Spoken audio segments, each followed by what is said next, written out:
What's going on, everybody? This is Quillen Black, and this right here is called Market Structure 2.0. Okay, so this right here is an overall update from the previous video, Market Structure 1.0, which is what I did last year actually, but I'm just gonna get a little bit more in depth with how market structure runs and what to look for inside the actual market. Okay, so as we know, market structure itself, we have our normal uptrend, which has key points, higher highs, and higher lows. Okay. And we have our overall downtrend, which has lower highs and lower lows. Okay. Highs and higher lows.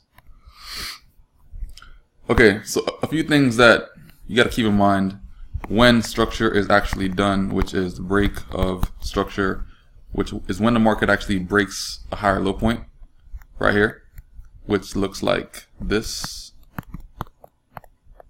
When the market breaks a level of support, it creates two bearish candles, which pretty much closes over that level of support, which is based off this time frame, which means that if this is based off of H1, then structure has to be doing this to actually break that point on H1. Okay, if I see this kind of move around M30 chart, that's invalid.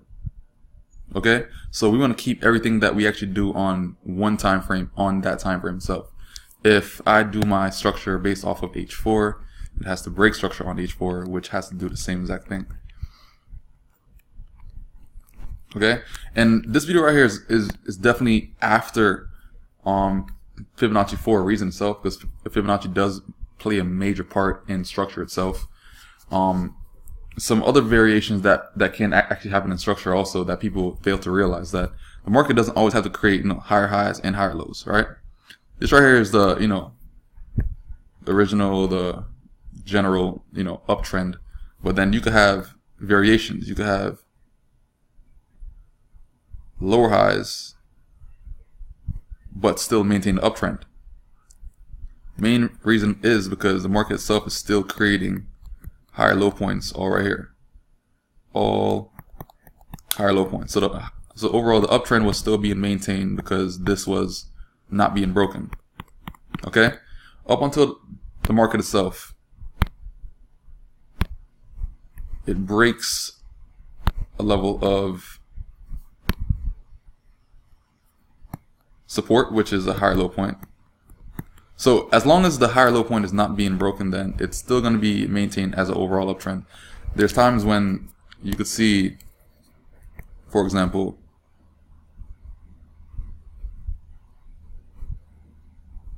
this right here is a descending triangle in overall uptrend. Do you know why?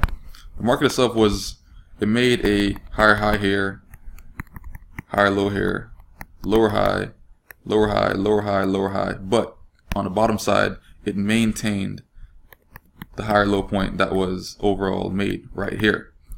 All these other points was just high. I mean, all the other points were just lows actually. Lows, lows, lows. Lower highs up top, but that doesn't matter as long as the support level was still being respected. Same concept that goes in on a downtrend.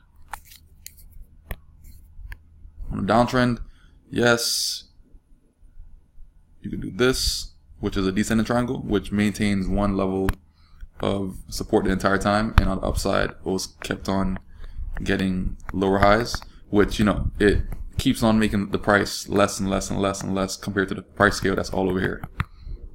Okay, so price is still getting stronger and it's still maintaining the trend that's currently in. And then it gives you another opportunity also to draw a trend line which can kind of guide you to where the market can possibly find a level of resistance on the actual trend that you're currently on. So trend line itself, it definitely helps out.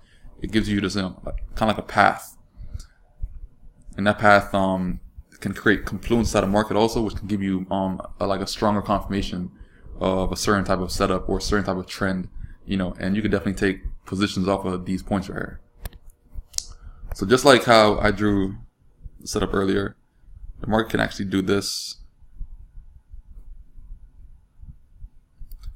In this example, the market itself was making lower highs, lower lows, lower lows, lower highs.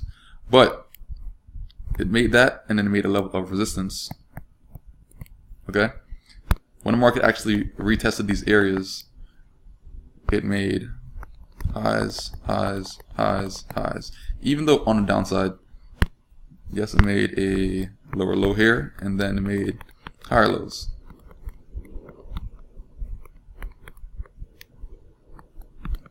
But the downtrend was still being respected because no lower high was broken, which when a lower high is broken on a downtrend, structure is broken. When a market is when a market breaks a higher low on an uptrend, structure is broken. So this right here is the overall transitions phases. So right here is a uptrend to downtrend, and a downtrend to uptrend. Okay, so we have our uptrend right here, break a structure, downtrend. Broken structure was right here when the market broke a higher low point, and on this example, so right here was a downtrend which broke a higher low right there. Circle this. That had to be broken.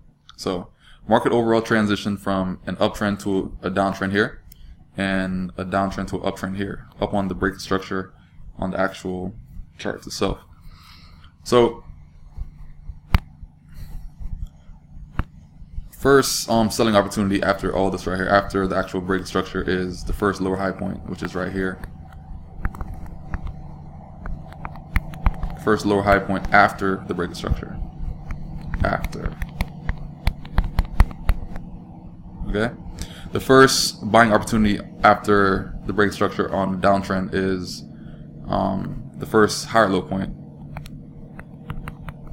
after the break structure. Alright? So remember to keep in mind, just keep things on the same time frame that you're actually analyzing on. That's the only way that it could actually be valid.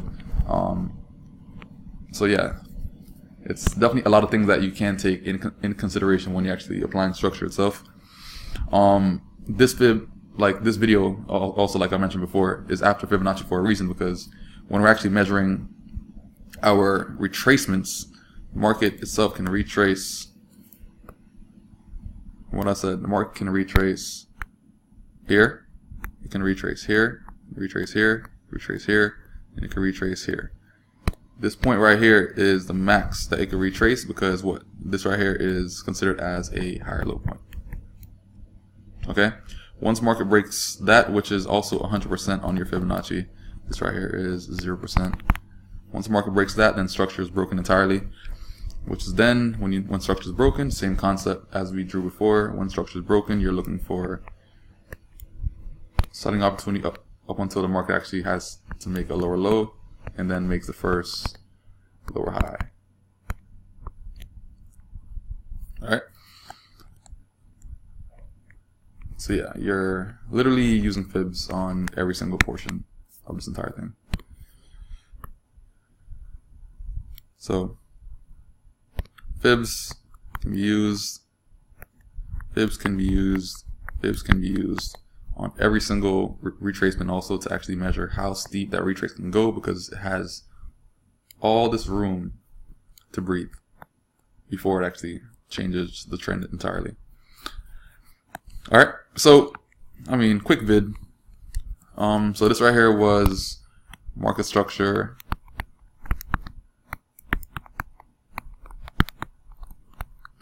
(2.0) by Q. Alright, so see you guys on the next video. Peace.